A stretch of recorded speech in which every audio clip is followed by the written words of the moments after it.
Welcome to the Amazing Grace Talk podcast. Conversations that explore how God has pursued those He has made in His image.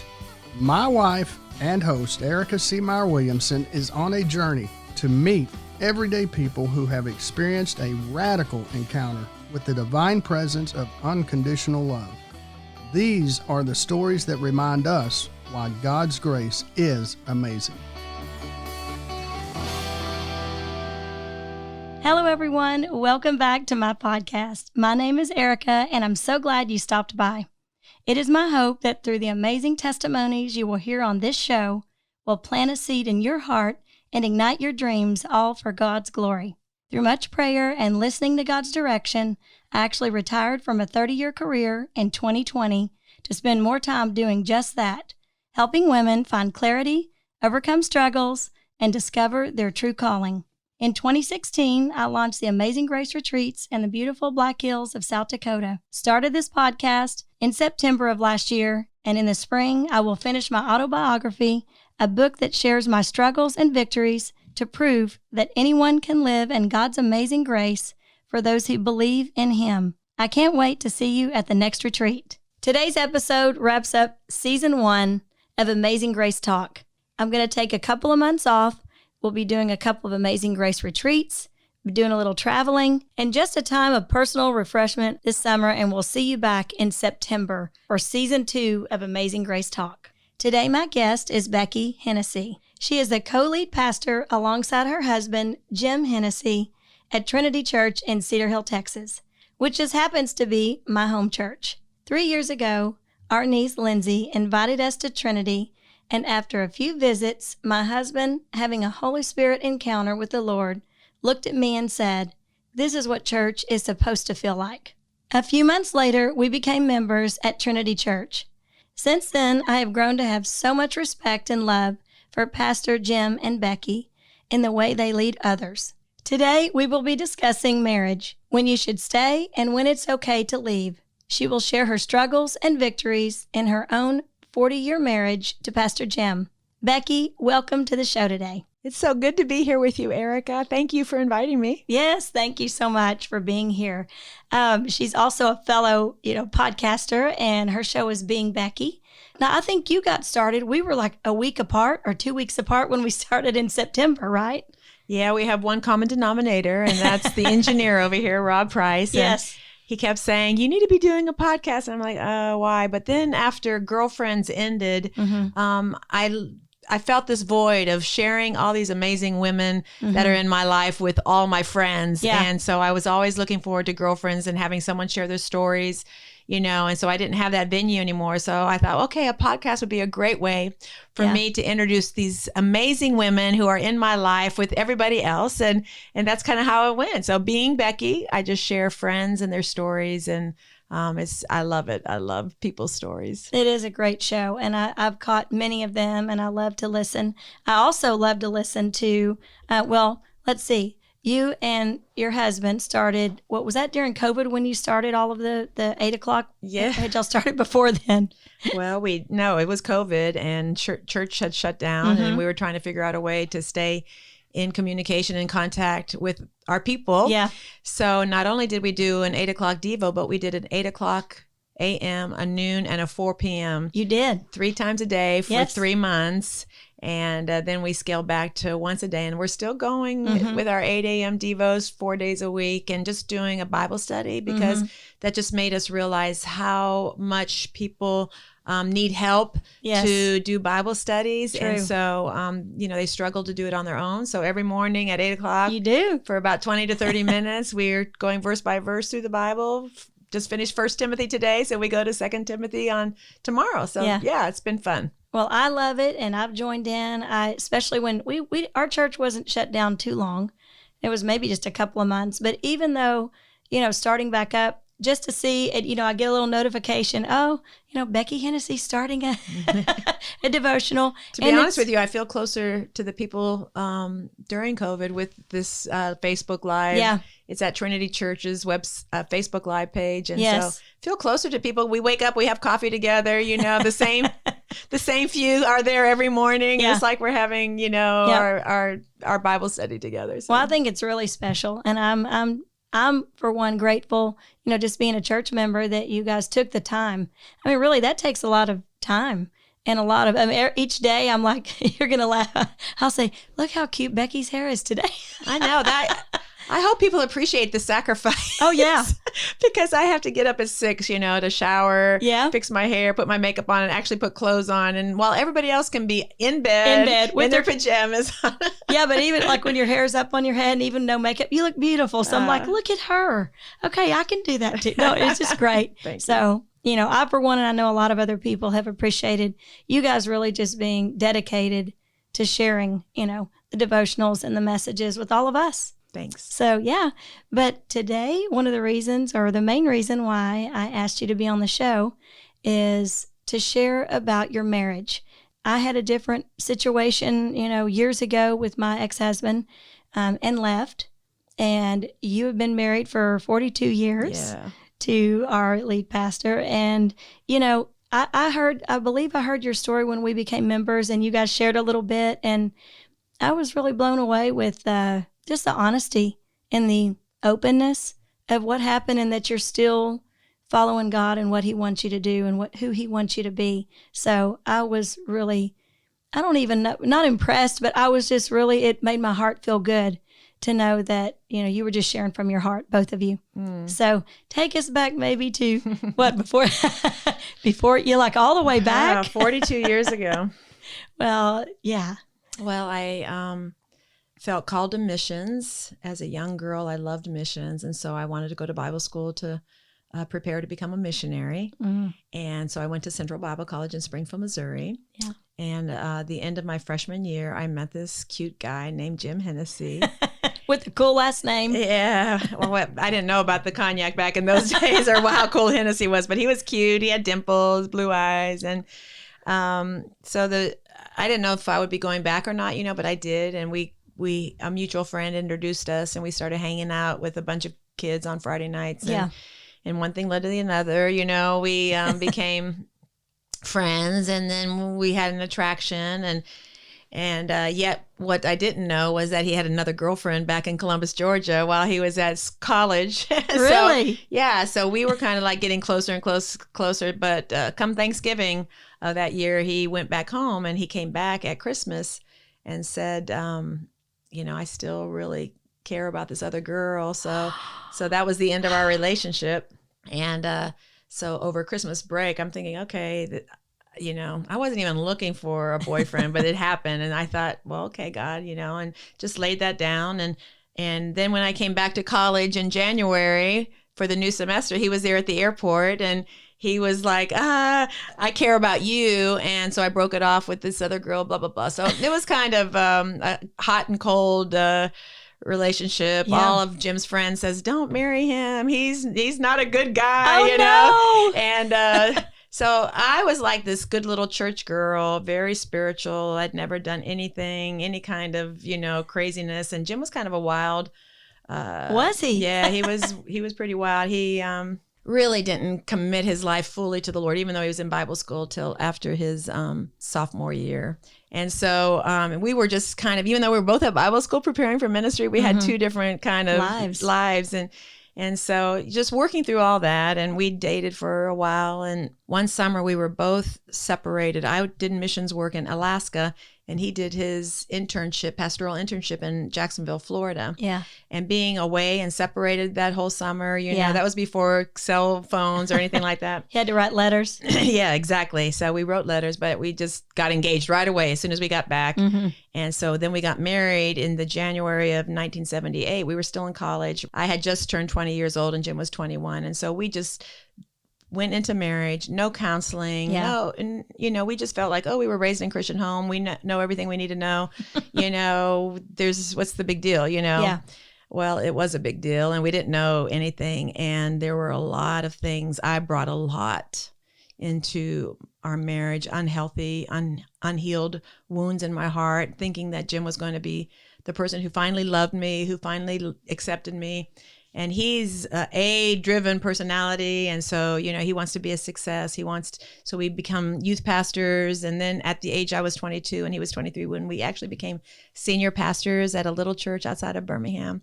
So we're still kind of newlyweds. We're very young, immature in some ways, but very driven to lead these ministries.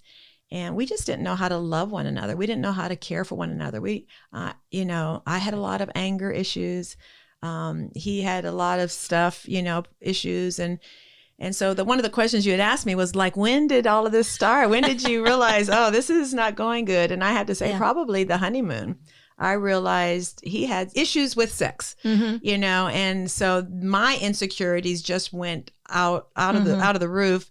And that just is how we started off our marriage. And so sex became a very difficult issue, an unresolvable thing. I felt very rejected, unwanted, and he had his own issues kind of thing. And so after a while of that feelings of rejection, what a unwhole person does is you build up walls. You do. You build up walls and say, you'll never hurt me again. Nothing you say or nothing you do will ever hurt me.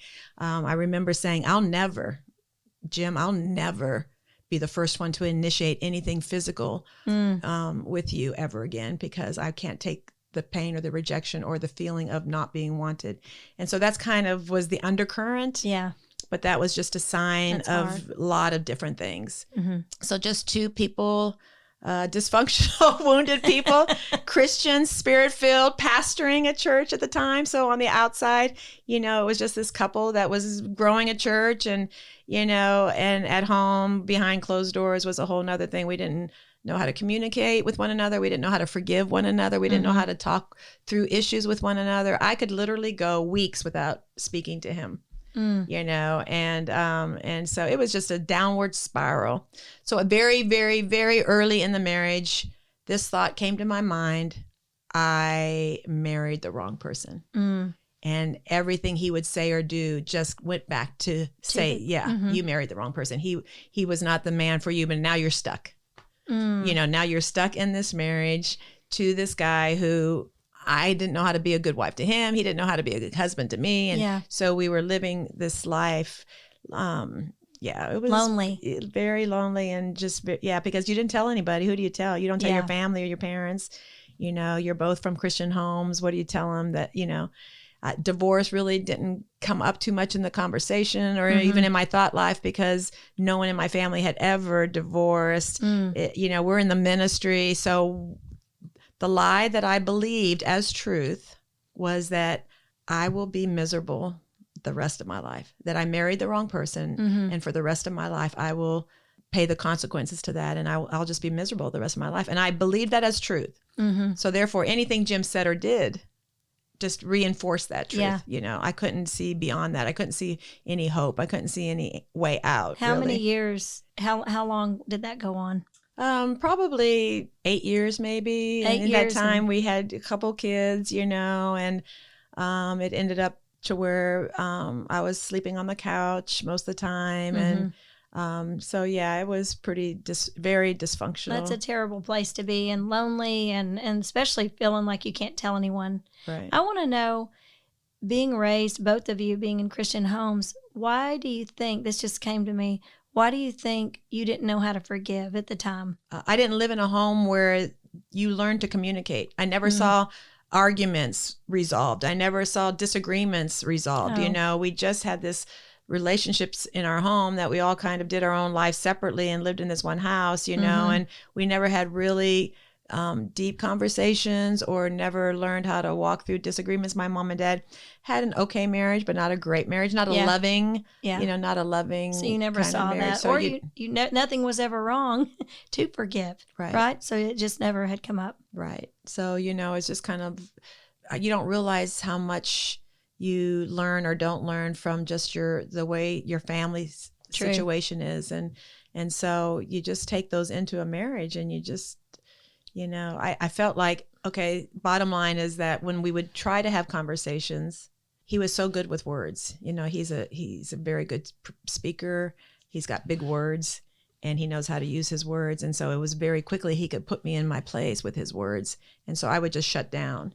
just shut down, totally shut down. And so that's kind of how we lived that relationship. I was afraid to ever bring anything up because I felt like he would just put me down, you know what I'm saying? And so it wasn't an abusive situation. It was just a very dysfunctional situation. So that's kind of where I was. So there was no reason to ever even consider divorce except that I was just unhappy and he was unhappy too. But we kind of felt like, okay, we're just going to raise our children and live this way. And, it's just weird. It's just weird how you get in those places and you don't know how to get out of it. You don't know how to get out. So that was 2 children, like 8 years in, 2 children.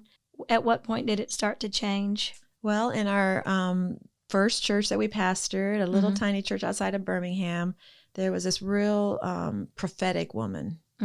Her name was Cherie. And one day, after being in our lives for several years and just being good friends to the family, and she asked me to go to lunch one day, and I'm like, okay. And it was really building, my anger and my frustration towards Jim and everybody. I hated his parents because they gave birth to him and raised him, and it must be their fault that he's the way he is. I mean, just everybody was at fault except for me. You know what I'm saying? I didn't see my role that I played in it until, a lot later. But she said, let's go to lunch. And so she, we went to lunch and she just kept pushing my buttons and she kept asking me things until I just exploded with all the years of pain and anger and just like, Jim this and Jim that. And, he's this horrible person. This is somebody in our church. So, but you keep it up so long. And then all of us, it was like she was a counselor. Yeah. And I was just letting it all out. And then she asked me this question after me spewing all this stuff. She's like, Becky, are you going to be miserable the rest of your life? And I'm like, did you not just hear what I said? As long as I am married to Jim, yes, I'm going to be miserable the rest of my life because he makes me miserable. He makes my life miserable. And she's just like, no, he has no control over that. You have complete control over what you allow to control your spirit and your joy and your peace. And I'm a spirit-filled Christian, supposedly spirit-filled Christian. But what I had done that I didn't realize it until that day, that I had opened up my heart and my mind to lies of the enemy. And so people say, well, Christians can't be demon-possessed. Okay, whatever. I call it demonized. I believe that I had opened up my heart and my spirit to the workings of the enemy, the lies of the enemy. Yes. And he had gotten a foothold in there. A root of bitterness, the Bible says, opens up to every evil thing, and so there was unforgiveness, there was bitterness, there was rage, there was anger, all of these things in my heart. And that had opened my heart, my life up to influences of the enemy, to where I believe that, I really was controlled. I had, I don't know how else to say it except demonized. Yeah, every little thing that went wrong, it just got bigger and bigger. I just opened up my heart to allow the enemy to come in and have some. I was more controlled by the enemy of Satan than I was by the Spirit of God. But I cried, I prayed, I wept, I sought the Lord, I fasted, every night, just praying, crying out to God, oh God, change this, turn this around, do something, change Jim. Change him. I knew you were going to say change that. Jim, Can you change him? Oh God.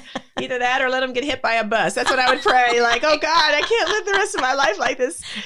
So I never thought about divorce, but oh my God, how, what's the way out? You were the Hey, this is real talk here, people. And we know that everyone has these thoughts of something in their life. So yeah, I'm just saying that. Yeah. I mean, your mind, your thoughts, the way I'd allowed myself to believe just all lies, but it was truth to me. Yeah. I thought it was the truth. But anyway, as she began to speak this over me, I just felt my heart for the first time. Like it was like ice. It was like a wall around my heart. And I was having really bad headaches, like a vice on my head, just squeezing just my brain. I just had horrible headaches and I couldn't sleep at night. And I was tormented, I was just tormented. And she took me to her house. And she's like, can I pray for you? Are you ready to be, free from this? Are you ready? Do you want some peace? Do you want some joy? And I'm just, of course, a mess. Like, of course, I want peace. I want joy. It's been so long. I can't remember peace. I can't remember joy. I don't even remember what that feels like, that. And so she began to pray for me. And this is just going to get real weird, okay? But she began to pray for me.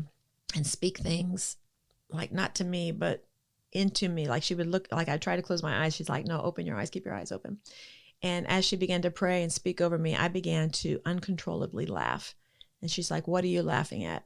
And I'm like, I don't know. She's like, what's funny? Nothing's funny, but I'm laughing, hysterical laughing. And then she began to just address and speak to the demons that had attached itself to my spirit, to my soul, to my mind. I don't know how else to describe it, but I went through great deliverance. Deliverance, yeah. And it was hours that I was there, but I didn't realize it was hours. And by the time I left her house, hours and hours had passed. But I don't know if did you ever have to get glasses? Did you ever need glasses? Well, yeah. I got glasses when I was in 3rd grade, and I didn't know I couldn't see. Mm-hmm. And then when you get glasses for the first time and you walk outside, you actually see the leaves. I've heard the blades that from of people. grass. Yeah. Like you see all this. Everything had been a blur. Mm-hmm. Everything had been out of focus and a blur before that. When I got glasses, I'm like, oh my gosh, everything's so beautiful. Yeah. And when I walked out of her house, it was like that dark, hovering cloud that had been over my life that I didn't know had been there, mm-hmm. was gone. And I actually could see the sun, and some beautiful things. And it was the first time in so many years that I just saw beauty, instead of seeing the ugly. And I went home that day, and again, the communication thing is, I don't know how to do that, but I'm like, Jim asked me, well, what did you and Sherry talk about?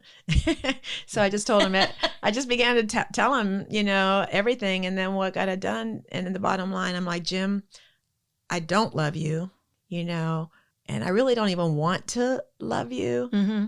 But for the first time since we've been married, I want to love you. Oh. And Jim's just like, well, that's a good place to start, because of course at this time in our marriage, he knew I'm sleeping on the couch. He knew I hated him. He knew we were in trouble, obviously, and but didn't know what to do, and it was a heavy burden for both of us to carry, you know? And so that was the turning point. And that was 8 years probably into the marriage. That is amazing. Had you ever experienced deliverance or anything like that before? No, never. I mean, of course, I just always believed that, Christians couldn't be demon possessed. So therefore I didn't know what that meant. I just felt like, oh gosh, I'm a Christian. So, so therefore, instead of understanding thoughts to come in that could be lies that you have to fight against, whatever it was, I just took it in as oh, I'm thinking this, it must be the truth, know? So I never really learned how to fight spiritual warfare in my mind, and in my heart and my emotions, when he says, may the peace of God guard your heart and your mind and keep them in perfect peace. I didn't know what that looked like or meant. So I was a Christian who spoke in tongues. I was a Christian in the sense that I had accepted Jesus as my Savior, but I wasn't living in the power of Christ or in the power of Christ was turned off, and that day it was turned on. Yeah, exactly. That's and good. And then you realized, look at what I've got. Yeah. We're going to take a brief moment away from this podcast and tell you about our sponsor for today. It's Blue Diamond Roofing Construction. It's actually my husband, Erika Williamson. He is a man of God who loves to serve people. And honey, tell us what sets you apart of other roofers or other construction. Tell us about that. Well, we are not the roofers that are going to come and knock on your door and harass you wanting to sell you something that you don't need. We are going to look out for your best interest, what's going to work best for your house, your income, whatever. We have different levels of materials, shingles. We do windows, gutters, painting, siding, flooring, basically anything that you need at your home, we can handle for you. Okay. How are we going to reach you? Well, you can call our office at 469-360-1578. You can email us at ericbdrc@gmail.com. That's Eric with a K. Yes, Eric with a K. Yep. Yep. To come out and take a look or give an estimate, there is no charge for that. Okay. If you have emergency repairs where you have a storm, a tree falls, you've got a hole in your roof, whatever, you can call us. We have 24-hour, 7-day-a-week emergency repairs. Awesome. All right. Might take us away from our chicken dinner, but hey, he's there to serve. Thanks, everybody. We'll put the contact information in the show notes. And thanks, honey, and back to our show today. So during that time, what did life start to look like? Well, it was really hard. For the next couple of years, it was really, really hard because I had trained myself to think and act one way, to respond in one way. And now I had to learn a whole new way to respond to situations and circumstances and things that were done or said, I remember one of the experiences, or one of the big things in my life, was that everything Jim ever said or did starting on the honeymoon, I remembered anything negative or anything that I had took that hurt my heart. And I had kind of like this little card file, where I just kept all of those things. And so I would bring those back and rehearse those things, and the thing that the Lord asked me to do that day is like, Becky, if you really want joy and peace, you're going to have to give me that card file. Give me the card. Forgive. Yeah, to just let it go, to not only forgive, but to never bring it up again. And wow, I didn't know what to do with that, because that was my ammunition.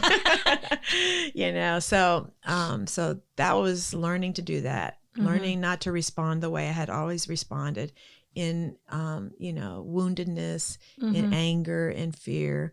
I had become very hard-hearted, so I was not a nice person to live with either. You know what I'm saying? It wasn't Jim. It was really me, because the way I responded back to him. And I had just so much pain and rejection, which turned to anger and all kinds of stuff. So learning to respond in kindness, that's not an easy thing to do when you've always responded in harshness or unkindness, So to learn to change my words, or to forgive him. And of course, the big thing was the intimacy. We had gone so long without sex or kissing or loving touches. So that was hard for me. Yeah. And because like I said, I don't love you, and I don't even really want to love you, but I want to love you. So that had to go to, okay, I want to. And so it really honestly took about 2 to 3 years for me to get to the point from that day that I went through deliverance to the day I looked at him and I'm like, oh, wow, I love you. That God had healed my heart and healed our relationship in such a way that, so that was, that's 10, 11 years of my life, in marriage, but I'm really grateful for it. So it wasn't like an immediate deliverance, and that everything was fine and wonderful. We had to go to counseling. We had to learn what was my part, what was his part. And I have to say that probably one of the greatest regrets I have of that whole time is how it impacted my kids. So I really feel like my 2 older children were really impacted by that in a way that even to this day, has impact on them. And so I know that God can restore that and heal that and all that, but it does, the way you live your life, your marriage, what's happening, what's being said in the home, it really does have impact on the whole family. For sure. Well, I was just going to say that I'm glad that you shared the timeline and how long it took, because some people want an immediate answer in their marriage. I mean, there's probably, the listeners that have felt that same way, that didn't take the time and go after the heart of God. They just said, you know what, I'm not happy, I'm leaving. Yeah. And I think that's important to share with people, just the importance of going after what God wants and kind of taking ourselves out of it rather than just looking at our selfish. Because if you would have looked at that, you would have just said, I don't love you and I'm not happy and I'm leaving. Really leaving really wasn't, I thought about it, but it really wasn't an option for me, because we're in the ministry, we're pastoring. So really my only option was to live miserable the rest of my life. So that's what I had come to that point, was not divorce, but well, my parents seemed to be miserable and they stuck it out. I guess that's what I have to do too, And so really, I mean, that was what I just really thought was, as I just am going to be unhappy and miserable. And when I say this, when I share the story, that's when people's eyes begin to water, husbands and wives, because then you can see who's living in that situation to where they say, oh man, I'm stuck in this marriage and I'm just going to be unhappy the rest of my life because I don't love this woman. I don't love this man, And so when we share those things and get to that point and I say that, then you see the people who are really walking through that, because, there's a lot of unhappy marriages. There are, either whether they're living just like you said, I'll stay married and be miserable. I have a friend who they're waiting for their last daughter to graduate from high school to separate, Yeah. you know, and I'm like, wow, God, you know, God, please, you know, but they've just stayed together because of the kids. I know, and that's tough. Yeah. When So, people do that, yeah. because then the kids end up knowing anyway. Yeah. They could look back and say, and there's no. You know, they know. Let me tell you, kids know, you know, so, but yeah, there's just a lot of unhappy people and a lot of unhappy marriages. Mm-hmm. Well, I was going to ask too, when you had that deliverance and you said it took a couple of years, now how did Jim start responding to you? I mean, you were responding different to him. How was that? It was hard. I mean, it was very awkward. He was like walking on eggshells because he didn't know how long this would last, or if it would last, or if he said or did anything.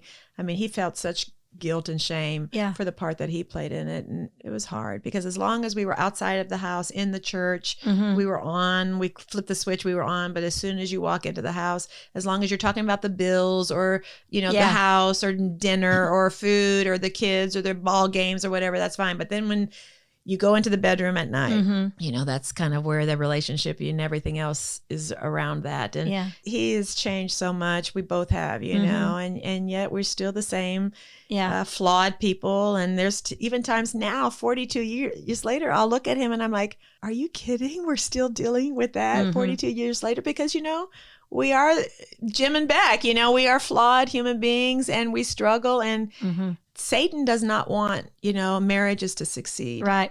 I mean, he created Adam and Eve, I believe, as a symbol, as a sign for what he would bring when he started the church. I mean, the Bible even says that, you know, a husband and wife is a sign of how Christ loves his bride and how the bride or the church loves Christ. So the picture of marriage is so sacred and so amazing. So Satan does everything he can, I think, to destroy the marriage, to destroy the family. We see he's been very successful. I was going to say that's sadly what's happening. Even, I mean, it's not that it hadn't been happening in the past, but even more in these, you know, in our time, that you see when you break down that family, marriages, the family, then look what happens.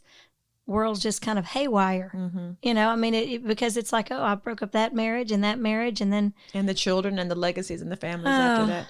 I had, one time I was a chaplain of some coaches in one of our high schools, and we just went through so much life together every week. And one of the coaches came in, and she had a difficult marriage, and she was just like, "That's it, I'm done. I'm leaving."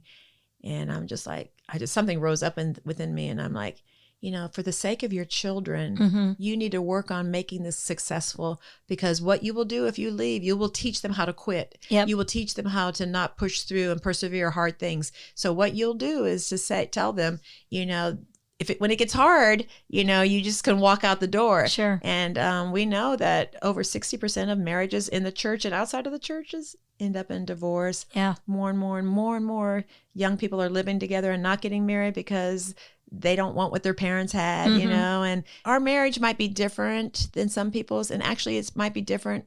Jim and I have to work it out, because in my family's marriage and my parents' marriage, my parents lived separate lives. In Jim's parents' marriage, they did everything together.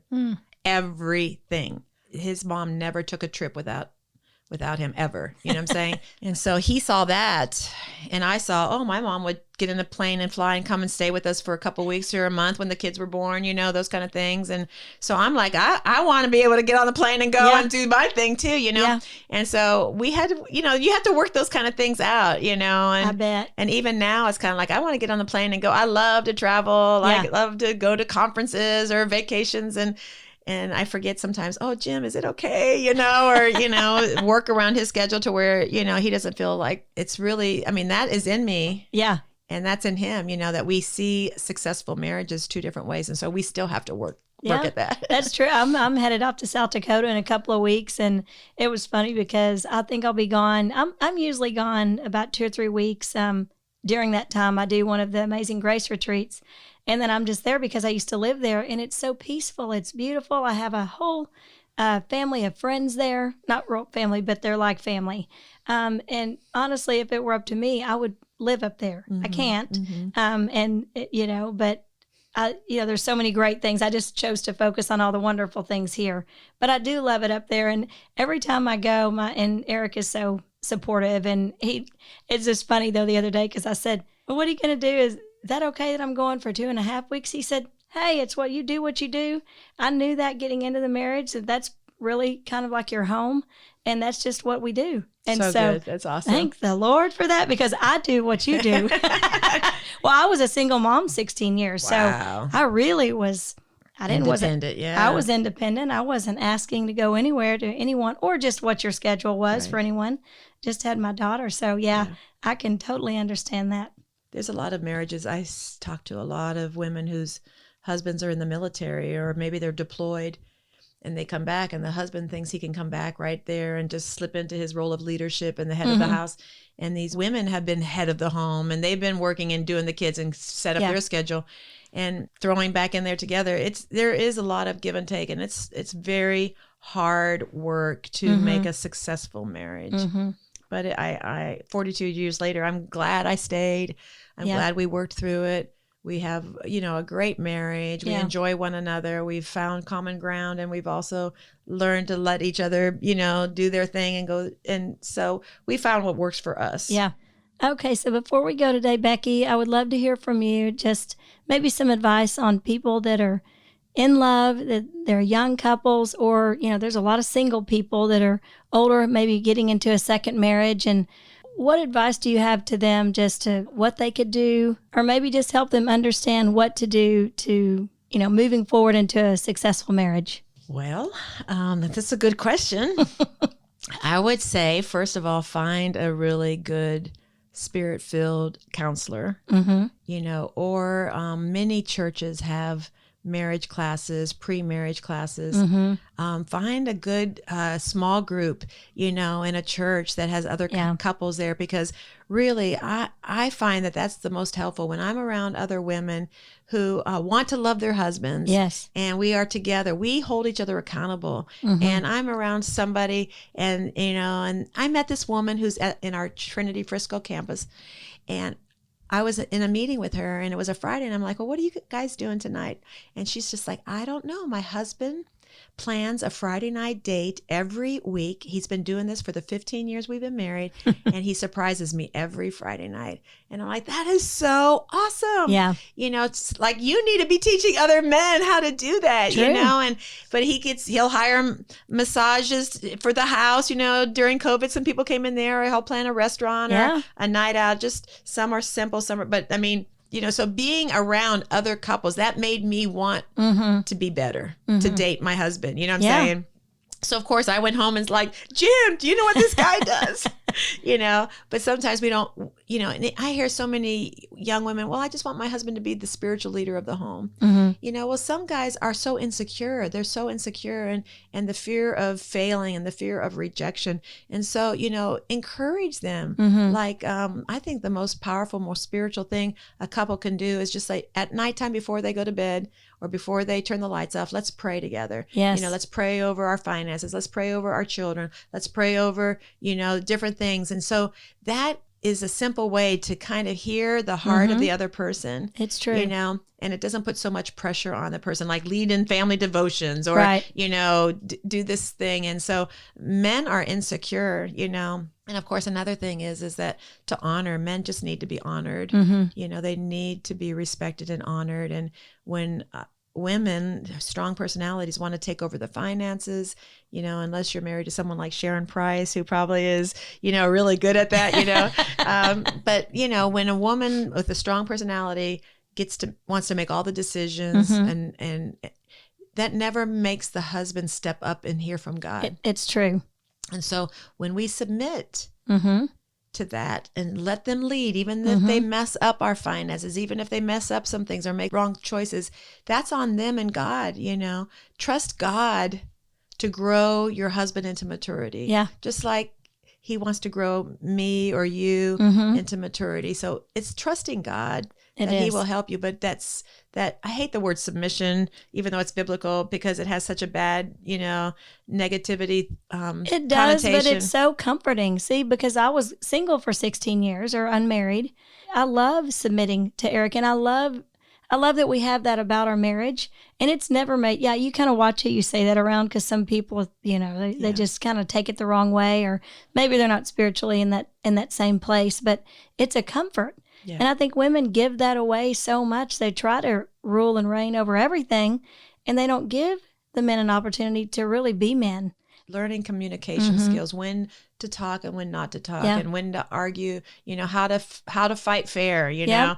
I mean, there's books out there. There's lessons out there. You can find anything on YouTube now, teaching. You can. I mean, just to take the time to study that, the love languages. The love languages, the personality traits, how you best communicate. There's so many things out there that is helpful to learning the differences and how to love and respect someone who's really different, because it's really the differences that bring you together. It is. But it's also the differences that makes you want to separate. Yeah. And so learning how to respect, learning how to honor, whatever the Bible says, how to treat other people.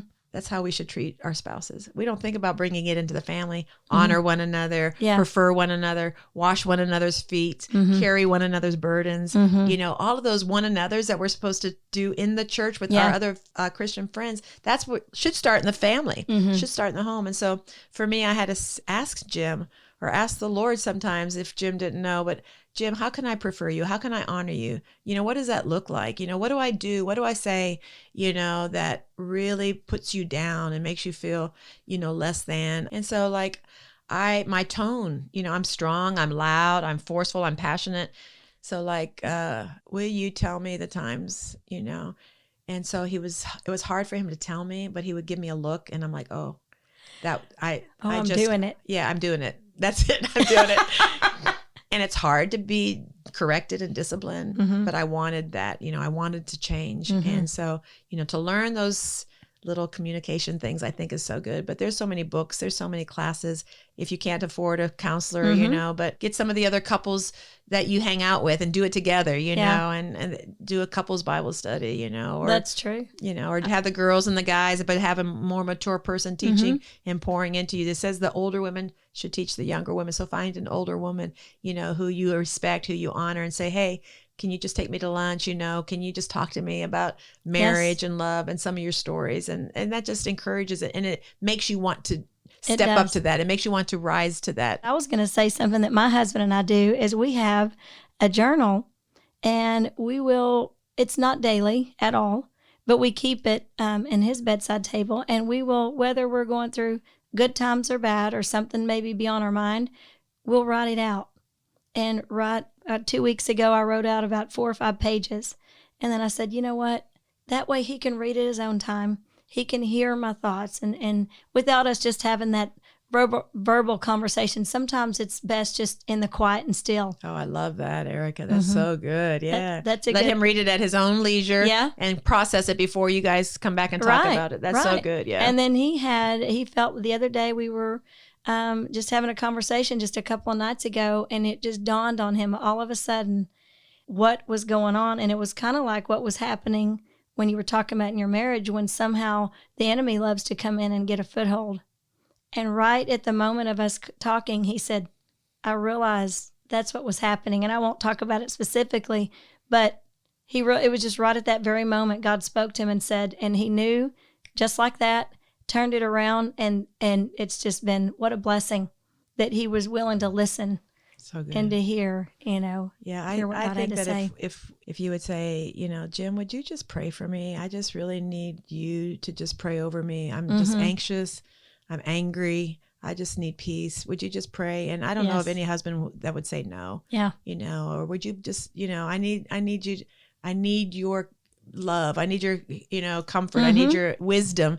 And I just need you to pray, And so something like that, just to give them honor in requesting that and asking them for that, I do that with Eric. And even in the beginning, when I would ask that of him, I think he probably felt uncomfortable. But you know what? He knew that it was something that I really desired.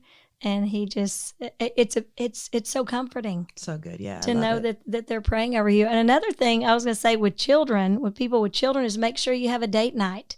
Set it for whatever night you want to do.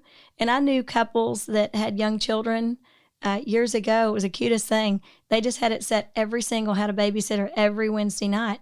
One other question came up. If someone's dating someone that is not a Christian, what would you speak to them?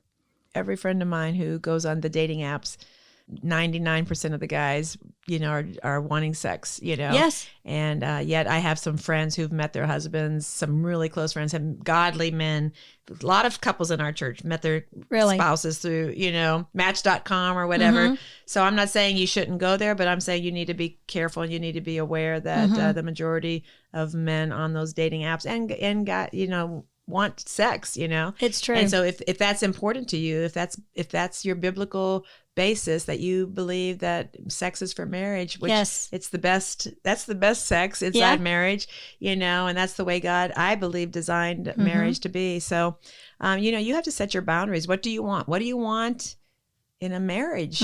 Because what you see while you're dating is going to intensify afterwards. It's true. It's true. And one other thing to that, I have a friend that's in the dating, Match.com and all that.